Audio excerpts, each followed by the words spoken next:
Astrology time, Shane here, daily-astrocat.com, and today is the 31st of December. Okay, I said January yesterday, and it was hilarious on the short version. Anyway, we got ourselves some astrology here, so let's go. Let's talk about the astrology for today, New Year's Eve, okay?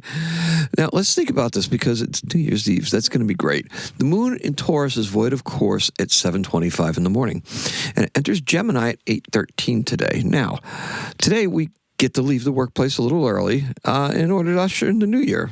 Well, for most people, right? So why do we do it? Well, why celebrate the new year? Well, it's a tradition, first of all, but there's more to it than that. It's a group manifestation, right? If you would, it's an intention for a happy and prosperous new year. And we do that because we spend a little more for the celebration, right? We put that energy out there. And then we invite that abundance upon ourselves. So that's what we do when we wish somebody a happy new year, and happy and prosperous new year. And we go out amongst a group of people and we join together in a group celebration. Or you can do it at home, right? You don't have to necessarily go out, but you'll find that the folks that manifest the most abundance make it a point to be seen somewhere at New Year's Eve. So anyway, that's kind of an interesting thing to throw out there. Now, we spend a little more, and that gets the green energy flowing. It primes the pump for the new year. It's a common thread that unites everyone. So it doesn't matter if this is your new year or not, right? There's lots of different new years. Cycles within cycles, my favorite topic, right? Same thing with astrology, cycles within cycles. The calendar year is, an artificial construct. We tend to go by the zodiacal year here. We like lunar years. We like that stuff. But this new year, this has some weight and energy because this is when the whole, the world recalibrates in some sort of way. It may be somewhat artificial, but it's also just become part of our natural landscape. So, the moon in Gemini, and it doesn't matter if it's Chinese New Year or Hebrew New Year or whatever it is, the same principles of Islamic New Year, the same principles of manifestation apply, right? We're wishing each other a happy New Year. We are passing abundance on to folks who our acquaintances, our business acquaintances. That's very common, right? Yeah. That is. Now, look, the moon in Gemini is trine Pluto and Aquarius, and this will fuel a bit of innovative thinking today. Like, what are we going to do different? How are we going to do this? We've been on a year-long journey of transformation. It took a serious turn right at the beginning of summer. Well, at least it did for me. And there's much more to come. And there's more to come, and there's much more to come, right? And today's keyword is abundance, because that's what we're trying to bring in. Our color is yellow fireworks, because Gemini, right? We like the color yellow for Gemini. In case you haven't noticed a pattern, that's the pattern. Okay, so the sun in Capricorn has a bad reputation. Yeah, kind of, sort of, right? Being patient and hardworking and diligent and everything like that. But there's joy to be found in Capricorn. Let's face it. And with it, you're going to find an easygoing adherence to traditional New Year's Eve celebrations. Yeah, just do it, right? We find ourselves with an abbreviated work week. Make the celebrations last all week long. It's an easy thing to do, right? Because not only do we have it occurring on a Wednesday and New Year's Day is Thursday, we have that abbreviated work week, right? Where some people are taking it off, some people are still traveling from the holidays.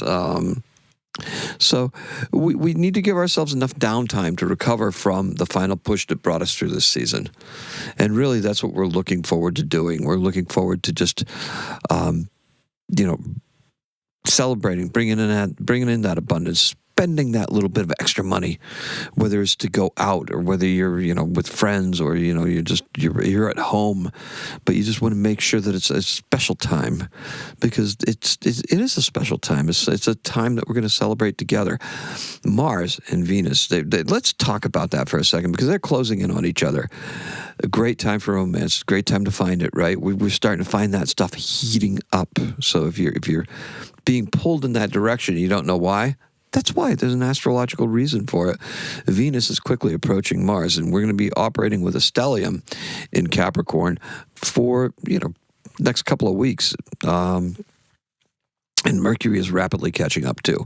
We're going to find Venus conjunct Mars, and we're going to see the Sun conjunct Venus. You're going to see a lot of repeating patterns.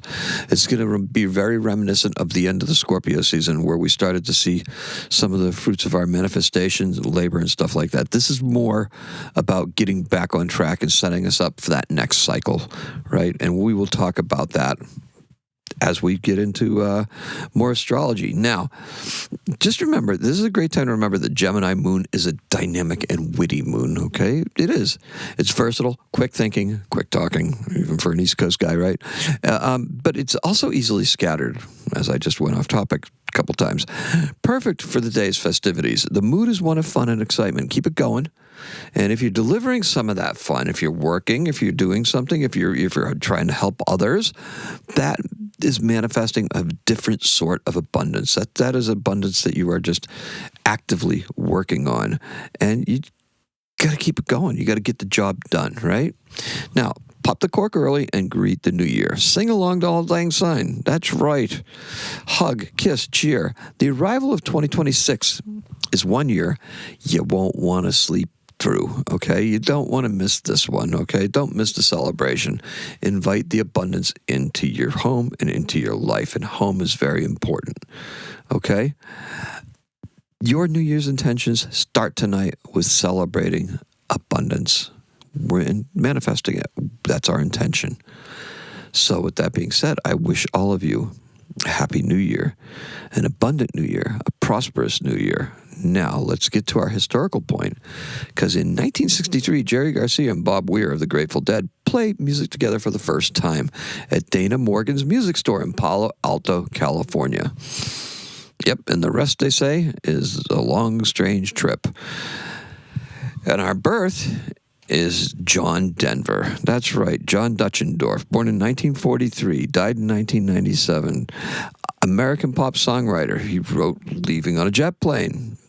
He's a country pop singer. Sunshine on my soldiers, Sunshine on my shoulders, Calypso, and Thank God I'm a Country Boy. He was also an actor. He's an Oh God. He's born in Roswell, New Mexico. And that is all I have for you. So once again, appreciate and love every single one of you.